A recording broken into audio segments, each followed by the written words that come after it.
6 minutos pasan de las 9, de las 8 en Canarias, abriendo una nueva hora en tiempo de tertulia con José María Brunet, con Esther Esteban, con Arsenio Escolar y con Graciano Palomo, con todos ustedes, con todos vosotros, si queréis, pero al final de esta hora, 900-137-137, y con invitada desde Barcelona, Inés Arrimadas, portavoz de la Ejecutiva de Ciudadanos, líder de la oposición en Cataluña. Inés Arrimadas, ¿qué tal? Buenos días, ¿cómo está? Hola, buenos días, muy bien. ¿Y Gracias vosotros qué por tal? compartir aquí la mañana un ratito con nosotros. Veníamos de debatir lo que sucedió este miércoles en el Congreso de los Diputados, ese encuentro tenso entre Celia Villalobos y Pablo Iglesias. No he citado una palabra que salió ayer también en los pasillos, machirulo. Dijo Irene Montero que el comportamiento que había visto entre la bancada popular y Pablo Iglesias, eso fue por la mañana, le había parecido de machirulos. No sé si esta palabra, que entiendo que está entre machista y chulo, usted piensa incorporarla a su vocabulario habitual. Yo la verdad es que no lo había escuchado, no tenía el placer de conocer ese término, pero bueno, al final a mí me sabe mal, ¿no?, que las noticias del Congreso de los Diputados, ayer que se debatieron cosas importantes y que se aprobaron cosas importantes, pues al final sea eso, los rifirrafes. Yo creo que tengo la sensación de que hay partidos que están buscando esto, que como no presentan propuestas, pues que como no tienen alternativas, pues lo que quieren es que las noticias sean este tipo de rifirrafes. Nosotros venimos con otra idea al Congreso, vamos a trabajar, vamos a currar, tenemos un equipo muy bueno, un equipo técnico y profesional muy bueno, también entre los diputados todos tienen un pasado profesional, todos han cotizado, todos tienen una vida profesional y desde luego vamos a dar muchas más noticias por las propuestas que llevamos que por las peleas que tengamos. ¿Y cree que este va a ser el nuevo manual de estilo de oposición de Pablo Iglesias? Pues no lo sé, insisto, a mí me da la sensación de que hay líderes y hay partidos que ante la falta de soluciones, ante la falta de propuestas viables y sensatas, pues tienen que dar la noticia por otro lado. Y cuando uno no tiene cómo dar noticia por su contenido programático, pues intenta dar noticia, pues eso, por los insultos que se den o cómo se peleen con el resto de fuerzas. Nosotros no hemos venido a pelearnos con nadie, no tenemos ninguna intención, sino todo lo contrario, fomentar diálogos, fomentar consensos y trabajar mucho, que es lo que hacía mucha falta en España. A Inés Arrimadas, por una cuestión del DNI, la jubilación entiendo que le queda todavía muy lejos. ¿A qué edad nos vamos a jubilar? Pues yo espero que todos los españoles se puedan jubilar y puedan tener garantizada su pensión, porque si en España no garantizamos la pensión de los mayores, me parece que acabaremos de perder toda la dignidad, ¿no? Yo creo que este debate que se está abriendo es un debate muy a corto plazo. A mí me da también la sensación de que a veces hay como lanzamiento de globos sonda. Ya sabes que los viejos partidos muchas veces funcionan así, ¿no? Sacan algún portavoz que normalmente no es de primera línea política diciendo algo y esperan a ver cómo reacciona la sociedad. Yo creo que tenemos una situación grave con la sostenibilidad de las pensiones, pero que evidentemente con las reformas necesarias se puede garantizar. Ahora, si tenemos una de las esperanzas de vida más importantes y más largas del mundo, que eso es muy buena noticia, y tenemos una de las tasas de natalidad más bajas del mundo, que es muy mala noticia, pues evidentemente o hacemos reformas importantes para aumentar la natalidad, para aumentar el empleo y aumentar la calidad del empleo, o vamos a tener que sufrir. Pero insisto, si hacemos las reformas necesarias, por supuesto que se pueden garantizar las pensiones. Lo que sí que tenemos que es que fomentar la natalidad y por eso Ciudadanos también lleva medidas en ese sentido en el programa. Tenemos que aumentar el empleo, aflorar la economía sumergida, aumentar la dignidad del empleo y para todo eso hace falta reformas y lo que no podemos hacer es como los viejos partidos defendiendo modelos laborales que están absolutamente pasados tal y como se demuestra en el resto de Europa, ¿no? ¿Está de acuerdo con Luis María Linde en que hay que ir más allá de los 67, el gobernador del Banco de España? Pues en principio insisto, o sea, nosotros ya se subió a los 67, es decir, ya se ha subido la edad de jubilación y nosotros planteamos muchas reformas en este sentido. Una cosa es la flexibilidad para que aquellos que quieran puedan seguir compatibilizando una parte de su pensión y una parte de su trabajo y eso tenemos que hacer que sea pues interesante para muchas personas, pero siempre desde el punto de vista voluntario. Es decir, no vamos a irnos de verdad a la solución fácil. Yo entiendo que ahora todo hay que resumirlo en un tuit y ahora en un tuit sí que te cabría decir pues hay que subir la edad de jubilación. Bueno, pero es que nosotros estamos por otro tipo de políticas que a lo mejor no caben en un tuit y es que hay que aumentar la natalidad, hay que incorporar medidas como por ejemplo el contrato único, el complemento salarial salarial, hay que dignificar el trabajo para poder tener cotizaciones que puedan sostener las pensiones. Y en ese sentido es en el que está trabajando Ciudadanos. Y, por supuesto, además le digo una cosa, no se va a poder hacer ninguna reforma de pensiones que no sea consensuada. Y nosotros somos firmes partidarios de ese espacio de negociación, que son los pactos de Toledo, pues que se puedan debatir con tranquilidad. Pero, insisto, a nosotros no nos van a encontrar para solucionar el tema de las pensiones que quepan un tuit. Otro asunto que hemos tratado en tertulia, el que tiene que ver con la comisión de investigación sobre las cajas de ahorro. ¿Hasta dónde hay que llegar en esta investigación? ¿Hasta los tiempos de Rodríguez Zapatero, como indica el ministro Luis de Guindos? ¿Más atrás? ¿Hasta dónde usted lo acotaría? Pues hay que llegar hasta el final de saber qué es lo que ha pasado. Y yo creo que ahora estamos debatiendo mucho sobre a qué año nos remitimos por un tema de intereses políticos de los viejos partidos. Es decir, a un partido le interesará que esto solo llegue hasta unos años atrás porque ellos no gobernaban, y al otro le interesará que entre todo. A nosotros, como no tenemos responsabilidades, queremos que entre todo lo que pueda. Pero es que realmente las diferencias no son tan importantes en el funcionamiento de las cajas de ahorros.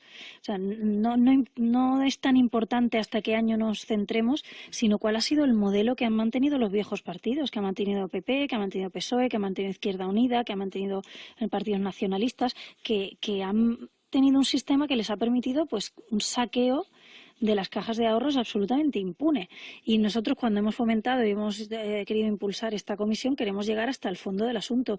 Y si alguno se piensa que con un juego de cifras y de años se va a escapar de las responsabilidades políticas, pues me parece que está muy equivocado, ¿no? Presupuestos, ¿cuándo deben presentarse?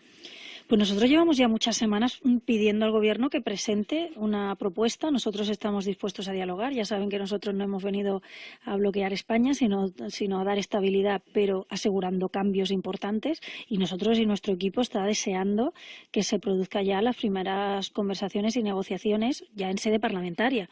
Y creemos que el PP tiene que entender que ya eso de aprobar los presupuestos no es algo que sea solo jugar en su equipo, sino que ahora tiene que jugar con más actores. Y, por tanto, yo creo que cuanto antes el presente, antes tendremos la oportunidad de sentarnos, de debatir en sede parlamentaria y de intentar llegar a un acuerdo. Ya le digo, nosotros estamos dispuestos a aprobar presupuestos en España si se incorporan, obviamente, las partidas necesarias para cumplir los requisitos que se firmaron con nosotros. Así que predisposición por nuestra parte absoluta. ¿Con algún tipo de acuerdo previo o el acuerdo se busca después de presentarlo?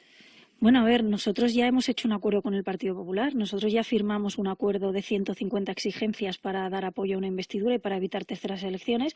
Y si esas medidas están incorporadas, además ustedes saben que nosotros somos un partido sensato y sabemos que hay que cuadrar las cuentas y que a lo mejor todo no se puede meter en el primer año, pero en las partidas que nosotros ya nos hemos comprometido y que el PP se ha comprometido con nosotros a cumplir, esas deben estar incorporadas. Pero vamos a sentarnos, insisto, tenemos un equipo de economistas fantástico, tenemos a portavoces de primer nivel en economía y queremos, insisto, sacar adelante unos presupuestos que sean buenos para España, que sean necesarios para reformar este país, que es lo que están pendientes y esperando los españoles.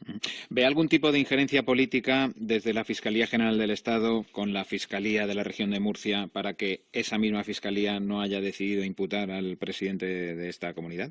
Bueno, yo no me centraría en un caso concreto porque la verdad es que desconozco si en este caso concreto ha habido algún tipo de injerencia. Nosotros lo que sí que planteamos es una despolitización en general de la justicia y queremos que a los fiscales los elijan fiscales y queremos que a los jueces los elijan jueces. Me parece que algo que es muy razonable, que hace mucha falta para volver a tener la confianza no solo en la política, sino también en que la justicia independiente va a actuar cuando la política no hace lo que debe. Y ayer mismo, pues por eso me sabía mal la primera pregunta, ¿no?, de que la noticia es que si Irene Montero le dijo no sé qué a uno del PP, ayer Albert Rivera pidió y preguntó en sede parlamentaria cómo despolitizamos, por ejemplo, el Tribunal Constitucional para que todo el mundo sepa que es un tribunal, pues evidentemente, absolutamente independiente.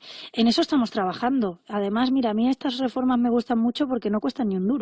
Hay otras reformas que cuestan mucho dinero, que a lo mejor requieren una inversión importante, pero es que hay muchas reformas para evitar la corrupción y luchar contra ella que son absolutamente gratuitas, que nos van a salir muy bien de precio, pero vamos a ahorrar mucho dinero en el futuro. Así que ya le digo que tanto con la Fiscalía como con los tribunales nosotros lo que queremos es mayor independencia. ¿Y el presidente de Murcia, Pedro Antonio Sánchez, puede seguir ahí en el cargo con el apoyo de Ciudadanos? Pues es que yo creo que el presidente de Murcia cumplirá su palabra. Él se comprometió públicamente en más de una ocasión a que dejaría el cargo si se formalizaba una imputación por corrupción y, por tanto, entiendo que cumplirá su palabra, que cumplirá además la Ley de Transparencia de Murcia, que también contempla esto, que los políticos imputados por corrupción política dejen sus escaños, y supongo que cumplirá el acuerdo con Ciudadanos que en uno de los puntos exigía esto. Supongo que el presidente de Murcia no pondrá en peligro la estabilidad política en Murcia por aferrarse a un sillón y encima incumpliendo su palabra, incumpliendo la ley y incumpliendo el acuerdo con el partido de Ciudadanos, ¿no? Pero entonces una de y si no renuncia, ¿Ciudadanos le retirará su apoyo? Es que ya le digo, no contemplo que el señor haga triplete, que el señor presidente de Murcia haga un triplete, es decir, incumple su palabra, incumple la ley de transparencia de Murcia e incumple el acuerdo con Ciudadanos. Nosotros damos por hecho que él va a cumplir con lo que dijo y, por tanto, somos muy respetuosos, y cuando se produzca la formalización, pues eso, supongo que el señor presidente de Murcia pues cumplirá con su palabra, insisto. ¿Qué supone la decisión de esta semana del Constitucional que afecta al posible referéndum independentista en 2017? ¿Va a ser un acelerador de elecciones anticipadas? Yo le digo la verdad, la solución que hay en Cataluña es convocar elecciones. Y ya sabe que nosotros no somos partidarios de que haya elecciones cada 2 años, pero es que la situación en Cataluña es insostenible. Con un gobierno que no hace absolutamente nada que no sea hablar de separación, de referéndum y de saltarse las leyes, y con un gobierno que, yo le digo más, no tiene ninguna intención ni quiere hacer otro 9N porque sabe que sería otro fracaso y que no serviría para nada, y que incluso los suyos les dirían: oye, es que nos habéis vuelto a engañar, ¿no? Nos habéis dicho que esto era un referéndum de independencia y resulta que esto ni es referéndum, ni da independencia, ni tiene validez internacional, y encima al final puede haber más imputaciones o inhabilitaciones, ¿no? Por tanto, yo creo que están buscando una excusa para convocar elecciones con esa llamada al victimismo que siempre hacen, ¿no? De no nos han dejado votar, y nosotros estamos preparados para que pueda haber elecciones en el 2017 y tener la oportunidad de volver a recuperar el sentido común para el gobierno de Cataluña y tener una alternativa de gobierno que a nosotros no nos da ningún miedo poderla liderar, porque realmente es la mejor alternativa para lo que está ocurriendo en Cataluña ahora mismo. Charlando con Inés Arrimadas aquí en las mañanas de Radio Nacional de España y con el resto de compañeros de tertulia, José María Brunet. Sí, Inés, buenos días. ¿Qué tal? Hola, buenas, ¿qué tal? Yo preguntar quería sobre la comparecencia del vicepresidente, ¿no?, de Junqueras ayer en el Parlamento, porque me parece que uno de los hechos más graves que ha sucedido en Cataluña en la última etapa es precisamente pues, que un ex juez, y que hasta hace poco era senador, pues fuera, en fin, pregonando, diciendo en numerosas intervenciones públicas que el gobierno de la Generalitat tenía datos fiscales sobre Ciudadanos, bueno, y insinuando pues que había listas de adictos y no adictos, de jueces que estarían por la labor. Bueno, insinuando, no, diciéndolo así Sí, directamente, sí. vaya. No, bueno, pero también listas de jueces, ¿no? Sí, sí, de claro, jueces. que no hubo, digo insinuando porque no se dieron a conocer esas supuestas listas. Es decir, si en algún momento se elaboraron, los nombres no nos constan. Pero en todo caso, la pregunta es sobre la credibilidad de las explicaciones dadas. Es decir, por parte de Ciudadanos se cree pues que, en fin, el gobierno de la Generalitat es sincero cuando asegura que nunca hubo tal maniobra política, y en todo caso, si la prueba del 9 sería que se denunciara al ex juez y en definitiva se le pidieran cuentas en los tribunales. Pues mire, ayer en la comparecencia del señor Junqueras le dijimos varias cosas. En primer lugar, ¿por qué no denunciaron al juez Vidal si lo que estaba diciendo es falso? Porque está imputando delitos gravísimos al gobierno. Si yo gobierno algún día en Cataluña y un miembro de mi partido dice que estamos cometiendo delitos, pues lo primero que haré es desmentirle, y lo segundo probablemente decir: oye, si sigues repitiendo esto, pues te llevaré a los tribunales, ¿no? Fíjense cómo fue la comparecencia de ayer de Junqueras, que no nos respondió a una pregunta tan sencilla como la siguiente: ¿usted, señor Junqueras, o alguien de su equipo, ha estado alguna vez en alguna charla de este tipo del señor Vidal? ¿Usted sabe que se lo preguntamos hasta 3 veces y no nos contestó? Porque si el señor Junqueras o alguien de su equipo directo estaba en esas charlas, supongo que inmediatamente se levantaría y diría: hombre, ¿pero qué está diciendo este señor? Es que esto de las explicaciones nos deja de verdad atónitos. No están dando explicaciones en el gobierno. El señor Puigdemont se ha negado a venir a comparecer al Parlamento a dar explicaciones de esto. Es una auténtica tomadura de pelo. Y una cosa que también le planteamos al señor Junqueras es una cosa muy, muy fácil de explicar. Es decir, La Generalitat tiene datos fiscales de los catalanes, puesto que tiene algunos impuestos que son suyos. Por ejemplo, el impuesto de sucesiones y donaciones. Pero esos datos que tiene no lo pueden utilizar para, en una hipotética Cataluña independiente, empezar a recaudar, por ejemplo, impuestos masivos como el IVA o el IRPF o el impuesto de sociedades. Entonces, la pregunta es, ¿cuándo miente el Gobierno de la Generalitat? ¿Cuando dice que va a ser capaz de recopilar y de recaudar esos impuestos? ¿O cuando dice que no va a hacer un uso ilegítimo de sus datos? Porque es que o mienten o no dicen la verdad. O mienten a los catalanes o nos mienten a la oposición o nos están mintiendo a los dos. Es decir, esto es de verdad es una gran farsa, eso es una gran mentira. Están diciéndole a los catalanes que van a poder gestionar recursos, que van a poder gestionar servicios, que vamos a ser independientes y que no va a pasar nada, y es absolutamente falso. Y encima, tan valientes que parecen después en sus mítines, después les preguntas hasta 3 veces una cosa tan sencilla como ¿usted estuvo en un acto del señor Vidal alguna vez diciendo esto? Y se niega a responder. Por tanto, yo de verdad, la situación en Cataluña es insostenible y espero que el señor Puigdemont lo más interesante que podrá hacer durante su mandato es convocar elecciones y dar la oportunidad a otros que tenemos proyectos pues de regeneración, de unión y absolutamente legales y reales. Esther Esteban. Buenos días, señora Arrimada. ¿Y hasta entonces qué? Porque yo hace bien poco que estuve con ustedes, me decía que no iban a encontrar una estelada lo suficientemente grande para tapar toda la corrupción que había en la cúpula de Convergencia. En fin, y yo quería saber, ¿y hasta entonces qué? Porque efectivamente esto lo estamos viendo desde la distancia, pero al final no pasa nada, ¿no? Bueno, ¿hasta entonces qué? Pues hasta entonces tienen a una oposición encabezada por Ciudadanos pues que le hace un marcaje. Y yo también le pregunté en el último pleno al señor Puigdemont, ya que hicieron esta performance el día del juicio del 9N al señor Mas y que hicieron... Pues no me contesta, ¿no? Porque de corrupción no le gusta hablar al presidente. Pero lo que tienen es una oposición que está haciendo marcaje al hombre y le digo, yo estoy preparando y preparándonos todos para una alternativa de gobierno en Cataluña. Es que Cataluña se merece volver a tener un gobierno que piense en todos los catalanes, que piense en la economía, que piense en innovación, que piense en el empleo, que piense en combatir la pobreza. Y lo hacemos nosotros o no lo va a hacer nadie. Así que nosotros estamos ya trabajando, insisto, para desmontar las falsedades del Gobierno de la Generalitat y para construir una alternativa que piense en Cataluña, que sea capaz de dialogar con el Gobierno de España, de exigir también, por supuesto, reformas en toda España, pero que no pierda nunca un proyecto de futuro para todos los catalanes. Arsenio Escolar. Buenos días, señora Arrimadas. Buenos días. Su partido, en su reciente congreso, el pasado 4 de febrero, decidió que eliminaba de su ideario el término socialdemócrata, lo tenían como socialdemocracia, y se pasaban a definirse, a autodefinirse como en el liberalismo progresista. Yo le pregunto, ¿eso es que se han derechizado? Porque para el común de los mortales la socialdemocracia se pone en el arco ideológico en determinadas posiciones y el liberalismo se pone en otras.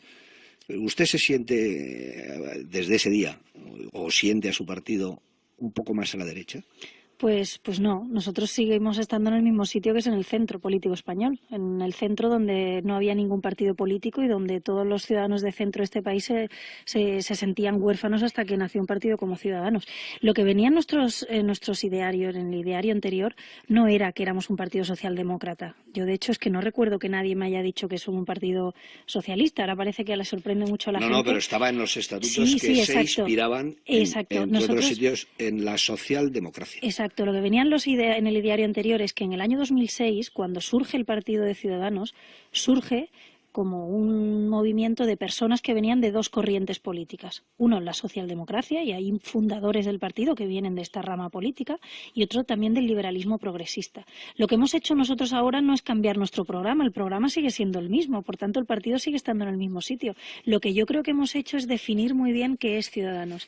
Y Ciudadanos es centro político español, y en el arco europeo, ese centro político español entre conservadores y socialistas o incluso ahora partidos populistas, tanto de izquierdas o de derechas, es un movimiento liberal progresista que en el grupo parlamentario se llama ALDE, ¿no? La Alianza de los Liberales y Demócratas Europeos, y así es como se define Ciudadanos, y yo creo que lo que hemos hecho más que cambiar de partido, porque no nos hemos movido, porque el programa sigue siendo el mismo, es definir mejor o aclarar mejor en qué consiste el centro político español y su marco europeo, que hoy en día pues es el del marco de los demócratas y liberales a nivel europeo. Y sin olvidar, sin duda, que somos liberales progresistas, es decir, algunos quieren hacer algunas interpretaciones, pero la sensibilidad social y la lucha por la igualdad que tiene Ciudadanos está absolutamente clara en su programa y se ve reflejado en ese principio de liberales progresistas, demócratas y constitucionalistas, que es como finalmente los afiliados de Ciudadanos han querido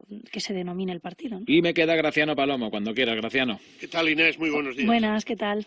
Bien, quería preguntarte, volver al tema Cataluña, que es el gran asunto, el gran problema que tenemos desde el punto de vista político, ¿no? El otro día oí a Dolores, no me acuerdo el apellido, la única directora de colegio que se negó a abrir en el famoso N, que está muy cercano, por lo que pude ver, un poco a las tesis de tal y a las tesis de Ciudadanos. Realmente era espeluznante lo que contaba respecto a la ausencia de libertad en Cataluña, ¿no? Cómo la presionan, en fin. Y esto uniéndolo a esa decisión que ha pasado mediáticamente muy desapercibida de Francia, la segunda potencia de Europa, digamos, poniendo sordina a los intentos secesionistas.